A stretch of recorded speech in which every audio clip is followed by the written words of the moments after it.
Maaf mengganggu, Bu. Saya hadir ke Ibu karena ada unek-unek nih. Apa Ibu tidak terganggu? Oh, tentang apa itu, Pak? Oh, jadi gini, Bu. Saya di sekolah beberapa hari yang lalu itu mendapat teguran dari kepala sekolah karena beberapa kali saya tidak bisa hadir melaksanakan kewajiban saya mengajar di kelas. Saya tidak merasa enak hati karena teguran itu menurut saya agak keras. Jadi sebaiknya saya ini gimana, Bu? Saya bingung juga, Bu, karena saya tidak sengaja juga tidak hadir ke sekolah itu melaksanakan tugas saya mengajar di kelas, Bu. Kalau boleh tahu, permasalahan Pak Eli tidak bisa hadir ke sekolah itu karena apa? Iya, Bu. Jadi kemarin itu saya sedang kesulitan, Bu, terkait keuangan.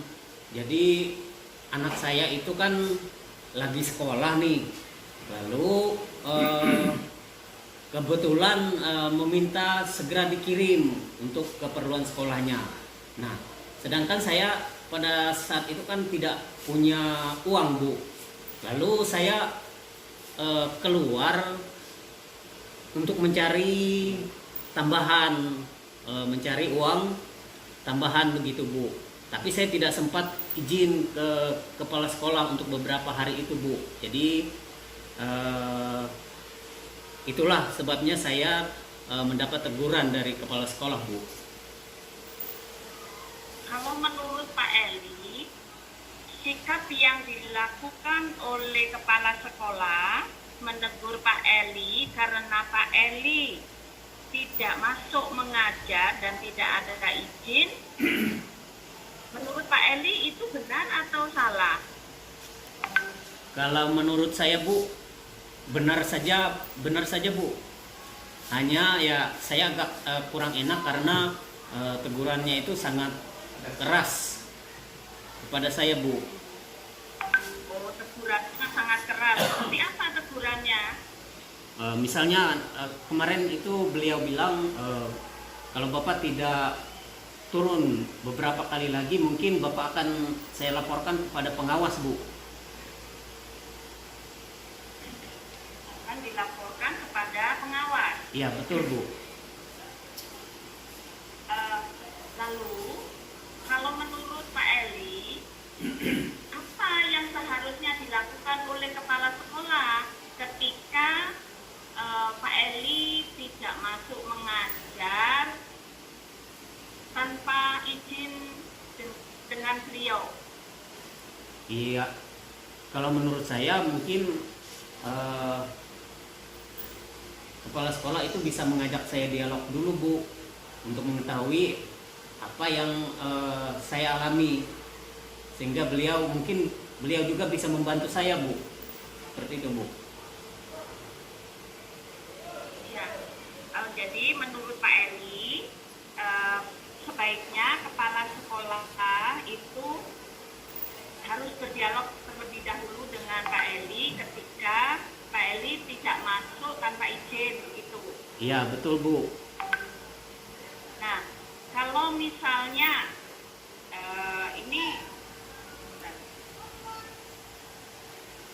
kalau misalnya tadi Pak Eli ditegur oleh kepala sekolah, ya, karena kepala sekolah itu tidak berdialog dengan Bapak. Ya. Lalu yang menurut Bapak sebaiknya setelah Bapak itu ditegur dengan, menurut Pak Eli tadi tidak dilakukan dialog dulu lalu ditegur gitu ya, dilaporkan ke pengawas begitu.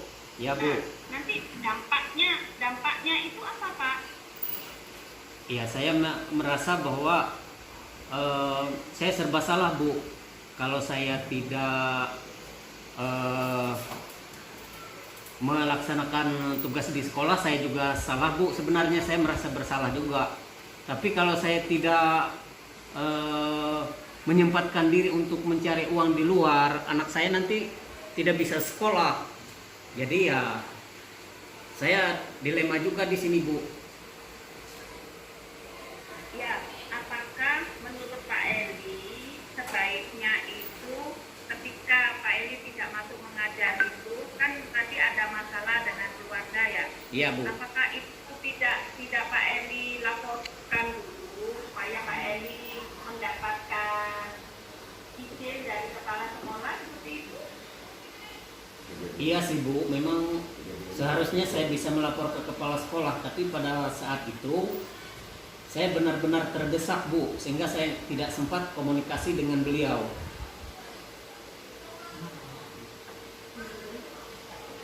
Nah, kalau menurut Pak Eli, ketika Pak Eli tidak masuk mengajar, apa yang terjadi dengan anak-anak? Apakah anak-anak bisa belajar dengan baik? Ya tidak, Bu. Anak-anak mungkin Ya. kacau balau nanti kalau saya tinggal seperti itu. Tapi saya sangat terdesak, Bu. Tidak, ya berarti kalau menurut Pak Eli, sebaiknya ketika Pak Eli nggak bisa masuk ngajar, sementara Pak Eli harus mencari uang untuk anaknya, supaya keduanya bisa berjalan baik, misalnya siswa tadi bisa belajar dengan baik, kira-kira apa yang harus dilakukan Pak Eli? Ya memang sebaiknya saya yang pertama kan izin dengan kepala sekolah dulu, Bu. Lalu saya meminta saran dari kepala sekolah apa yang harus saya lakukan terkait siswa saya yang ada di kelas, supaya mereka tidak kacau balau, ditinggal tetap tertib seperti itu, Bu. Belajar seperti biasanya. Ya, jadi kesimpulannya Pak Eli, tindakan dari kepala sekolah ini menegur Bapak, mengingatkan Bapak untuk hadir, itu benar atau salah? Benar, Bu. Hanya memang saya agak merasa tidak enak seperti itu, Bu. Tidak enak ya. Ya. Jadi kan di sini dalam satu sekolah itu ada pimpinan kita, ada kita bawahannya, begitu ya. Iya, Bu. Nah, jadi supaya bisa berjalan lancar, tadi bilang Pak Eli harus berkoordinasi ya dengan kepala sekolah. Iya, betul, Bu. Seperti itu ya, Pak. Ya. Oh iya, berarti apakah Bapak sekarang merasa nyaman setelah Bapak keluarkan unek-unek Bapak kepada saya? Iya, Bu. Saya berusaha untuk memahami situasi yang saya hadapi dan juga situasi yang kepala sekolah hadapi.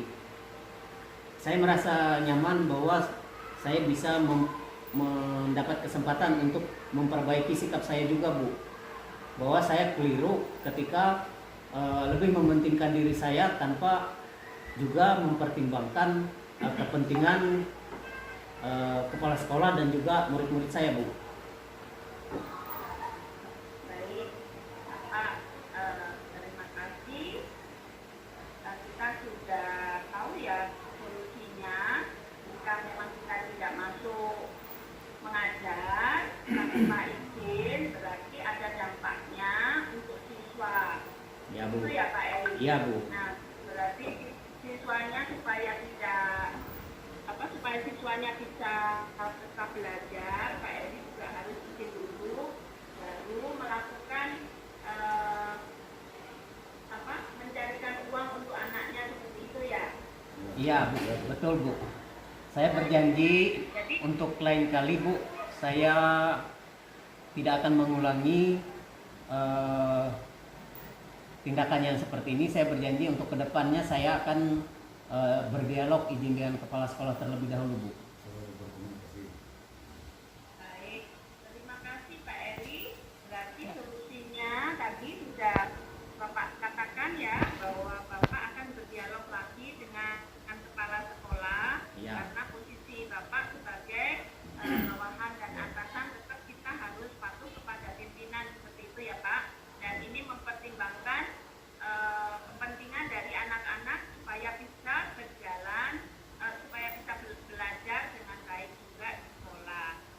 Ya, time up. Iya Bu, Demikian Pak Eli ya. iya Bu. Ya, Terima kasih Bu atas Terima kasih Pak Eli. Semoga Pak Eli bisa menyadari kembali dan bisa melaksanakan tugas dengan baik. baik Nah, Bu. bagi Terima rekan-rekan kasih. nanti mungkin ya. Ya, Ya, selamat siang. selamat siang Ibu. Secara keseluruhan bahwa Koci telah menyampaikan masalah, kemudian menetapkan tujuan bersama-sama dengan coach, kemudian ada rencana aksi yang dilakukan oleh Koci, kemudian selama kegiatan coach sudah memberikan menggali potensi yang dimiliki oleh Koci, kemudian pada bagian akhir ada sebuah tanggung jawab yang disampaikan oleh Koci untuk menyelesaikan atau mengambil tindakan selanjutnya untuk permasalahan yang dihadapi, dan itu akan kita lihat ke depan nanti seperti apa dalam pelaksanaannya untuk ini. Jadi secara keseluruhan baik coach maupun Koci sudah melaksanakan tugasnya dengan baik sesuai dengan model Tirta yang sudah disampaikan. Terima kasih.